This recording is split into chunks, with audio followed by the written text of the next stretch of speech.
David and Emma looked at each other across the table. The young couple were happy. The food was delicious. The light from the candles was soft, and the music was perfect. David looked at Emma's beautiful smile. All the pain of his last breakup disappeared. All his doubts and fears about love had gone. His hand reached out and touched hers. "I want to ask you something." David searched her eyes. Could she guess what was coming? Her smile made him feel brave. She held his hand. "Don't worry. Whatever it is, I'll probably say yes." He felt so excited. He was about to ask the most important question of his life. From the corner of the restaurant, a strange man watched them. He sat very still at his table. He held a menu, but he wasn't reading it. Instead, his cold eyes looked only at the young couple. Back at their table, David suddenly felt nervous. "Excuse me," he said to Emma. He pushed his chair back and went to the toilet. As he looked in the mirror, he told himself, "Come on, David, come on. You can do this, mate. She's crazy about you." Feeling ready, he went out of the bathroom. He almost walked into the extremely tall man who was waiting by the door. The man's eyes were a cold, bright blue. His face was pale with a sharp, pointed nose and thin, pale lips. "Oh, sorry," said David. "Which one?" the man hissed. He spoke with a strong and strange accent. David had never heard that accent before. For a moment, David was confused. Then he realized what the other man meant. "Oh, this one," said David helpfully. "This is the men's toilet." David went back into the restaurant. He reached for the ring in a box in his pocket. It was time to ask her. The taxi ride home was wonderful. The happy couple discussed their future life together. They shared their sweet feelings about each other. "The night I asked you to marry me," said David. "The night I said yes," replied Emma. "Just think, our whole lives together. Sharing, caring," he began. "Loving, giving," Emma finished his sentence. They smiled at each other in loving excitement. "You are so wonderful," said David. "And you're absolutely beautiful," said Emma. "I've never met anyone so lovely and kind. I'm so happy I could sing." They entered their block of flats, holding hands. A tall man watched them from the shadows. "Which one?" he asked himself. He watched the building. He was waiting for a light to come on to show him which flat was theirs.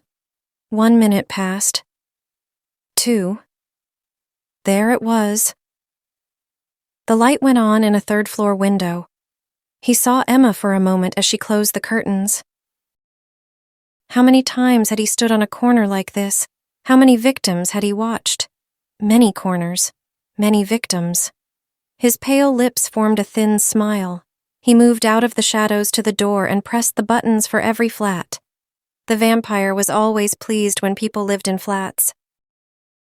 Sooner or later, someone always let you in. Silly humans. They thought you were someone's pizza delivery. It was a kind of invitation, and that was all he needed to enter a home. He climbed the stairs to the 3rd floor and walked down the hall. He didn't make a sound. He could hear the young couple laughing and talking. He put his ear against the door. He could hear what they were saying, and he was happy. Young love made the sweetest blood. It was so full of life and energy. "I feel as if I'm in a film," she was saying. "More like a dream," he replied. "Yes, a dream. How lucky we are." "Guess who I'll be dreaming about tonight?" he said. Who? Her hair smells of roses. She's like an angel." Their dream was about to become a nightmare, the listening vampire thought. Suddenly, he opened the door and stood there, showing his sharp teeth. The couple screamed and then held each other in terrified silence. The vampire could smell and taste their fear. This was how he liked it. Fear also made the blood sweeter. "There's my wallet, on the table there. Take it," said David. "Take anything you want." "I will take anything I want," the vampire replied. Fine, fine. We won't stop you, I promise, David cried. You won't stop me, I promise, replied the vampire. The light shone on the sharp teeth. A terrible thought came to David and Emma at the same time.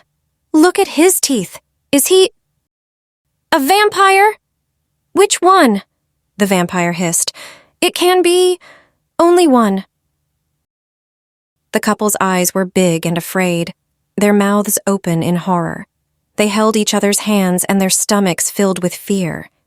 Already tonight, continued the vampire, I have drunk from 3. One more, then I can sleep and feel young again. The vampire moved towards them. Instinct made David step in front of Emma to protect her. Emma gratefully held onto his back. The vampire wasn't in a hurry. He had plenty of time. Who should he attack? He asked himself. Which one? Thank you, Emma said quietly in David's ear, for what you're doing for me. Of course, my love. I'm here to protect you. He felt proud as he said the words. He could fight this vampire. All he needed was a piece of wood or something to push through the heart. He looked around for something.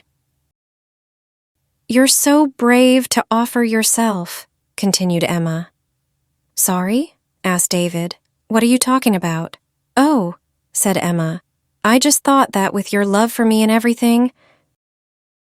David and the vampire looked at each other. Now listen, Emma, there is no doubt about my love for you. Really? She replied. She didn't believe him. But you can't expect me to just give him my life. I wasn't saying you should, she said.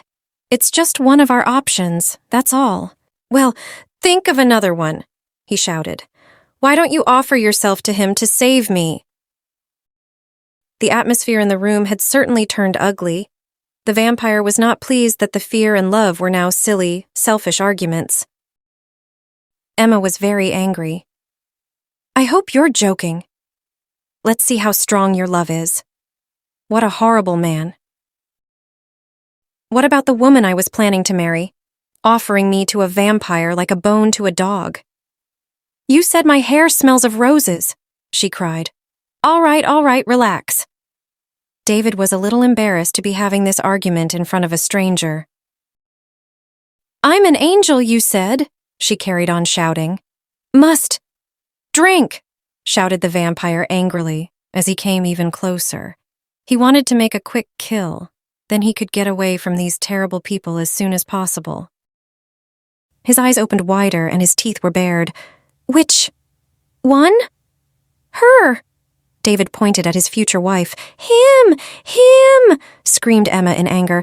Please, him! The vampire approached David. She's younger, sweeter, said David.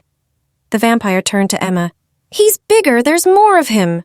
She pointed at David. Suddenly, the vampire felt tired. He had been killing for many centuries. Listening to them was depressing.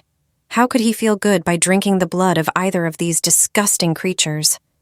He looked down at their terrified faces and shouted, Bad blood! And with that, he disappeared into the night air and left Emma and David alone together. Together, as they had promised, for the rest of their lives. Story written by Clive Lane and adapted by Nicola Prentice. Friends, if you like this story, do like and also subscribe to my channel. Thanks for watching.